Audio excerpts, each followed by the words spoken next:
7 things you probably didn't know you need to know. I'm Jamie East, and this is the Smart 7. Good morning, everybody. It's Thursday the 20th of October and it's International Chef's Day. And a big happy birthday to Snoop Dogg, Kamala Harris, Jess Glynn and Danny Boyle.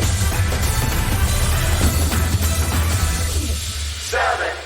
When you're a Prime Minister at the top of your game, you must really look forward to Wednesdays, the cut and thrust of Prime Minister's Question Time, the one-to-one battle at the dispatch box. But if you Liz Truss under pressure and under fire from all sides, then maybe don't start off by asking the Leader of the Opposition a question instead. Mr Speaker, she's asking me questions because we're a government in waiting and they're an opposition in waiting. Liz wasn't going down easy, though. She's determined to outlast the Daily Star's lettuce on the live stream. Mr Speaker, I am a fighter and not a quitter. And then she doubled down on a promise that appeared to have already been overturned by the new Chancellor Jeremy Hunt. We have been clear in our manifesto that we will maintain the triple lock, and I am completely committed to it. So is the Chancellor.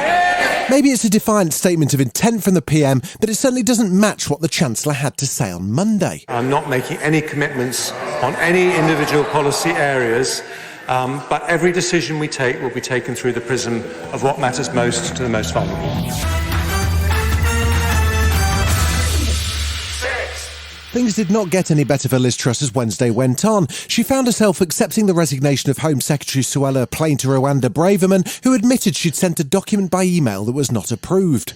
Suella's had quite a week already, going viral for her rant about the Guardian reading Coalition Against Change on Tuesday evening. It's the Guardian reading, tofu-eating, wokarati, dare I say, the anti-growth coalition. Former Transport Secretary Grant Shapps is set to replace her, but Labour's Shadow Home Secretary Yvette Cooper says it's just more chaos from a government who've lost control. There is clearly a huge chaos at the heart of the government, Mr Deputy Speaker.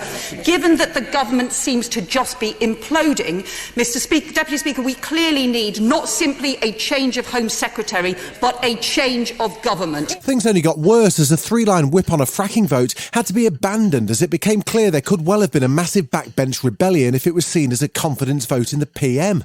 There were reports of jostling and accusations of bullying as the vote commenced, and both the Chief Whip and Deputy Chief Whip appeared to have resigned after the vote in frustration. The two whips then appeared to unresign, and Tory backbencher Charles Walker sounded like he was at some kind of breaking point. This is an absolute disgrace. As a Tory MP of 17 years, who's never been a minister, who's got on with it loyally most of the time, I think it's a shambles and a disgrace. Russia has begun a process of evacuating people from the city of Kherson in Ukraine, part of its annexed territories, as it warns that a Ukrainian attack is coming. The nervousness amongst the Russian invaders was also reflected by Vladimir Putin's decision on Wednesday to declare martial law in those enclaves. In the Donetsk People's Republic, in the Luhansk People's Republic, as well as in the Kherson and Zaporizhia regions, before they were taken into Russia, a martial law regime was in effect. And now we need to formalize this within the framework of Russian legislation. That's why I signed a decree on the introduction of martial law in these 4 constituent entities of the Russian Federation. Meanwhile, the waves of Russian attacks using what appear to be Iranian kamikaze drones continued to target Ukrainian power and water plants, plunging more cities into darkness and potentially creating a humanitarian crisis as winter closes in. Ukrainian ambassador to the UK, Vadim Pristaiko, says Russia's intentions are clear. So we, with the assistance of our friends and partners, we're coping with the situation. But that's what Russians are actually doing. They're trying to, bring us down to the Stone Age. Donald Trump had a busy Wednesday, finally getting served with New York Attorney General Letitia James's $250 million lawsuit papers and testifying in a defamation case brought by writer E. Jean Carroll. It was also a bad day for Hillary conspiracy theorists who've been hoping that Trump-appointed special counsel John Durham would prove that the Steele dossier which led to the Russian investigation was all a hoax. However, a jury found a key source for the dossier, Igor Danchenko, was innocent of charges of lying to the FBI. Former Trump Attorney General Bill Barr is still grumbling about it, though 6 years later. The real public interest here was being served by exposing the full extent of the corruption that was involved in the Russiagate and the abuse by the FBI in that whole episode. Still to come on the Smart 7, Meghan gets out the Wordle and the gangs of London are back. Right after this. Welcome back.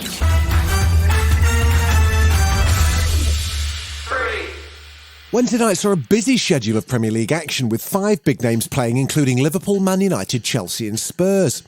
Brentford and Chelsea ended in a goalless draw. Southampton, Liverpool and Newcastle all won 1-0. But the big game of the night turned out to be Man United v Spurs, with United comfortably winning 2-0 and putting a dent in Spurs' hope of reaching second in the table.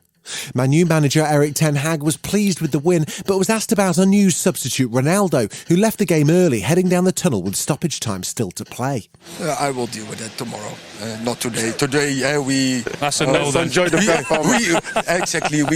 we celebrating this victory, and now we have to recover from this and Saturday.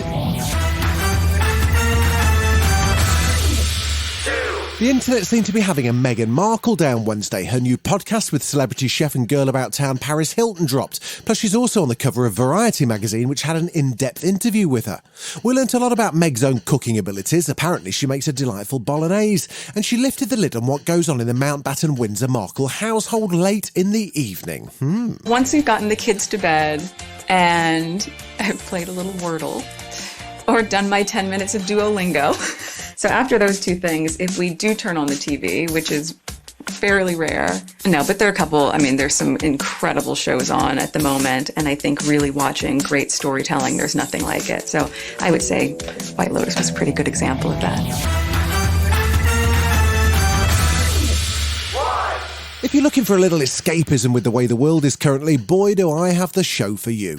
It's gritty, violent, set in a dark and forbidding London, full of evil gangsters and... Oh, wait, hang on, maybe that's not escapism, but anyway, it's a bloody good drama. The BAFTA-winning Gangs of London is back on Sky for Series 2 and promises to be every bit as dramatic and bloodthirsty as Series 1, and it starts streaming tonight. I've seen things you haven't. You know how it feels to be powerless. To be a pawn in someone else's game. This has been The Smart 7. Wherever you're listening, do us a favour and hit the follow button. We'll be back tomorrow at 7 a.m. Have a great day. Written, produced and published by Daft Doris.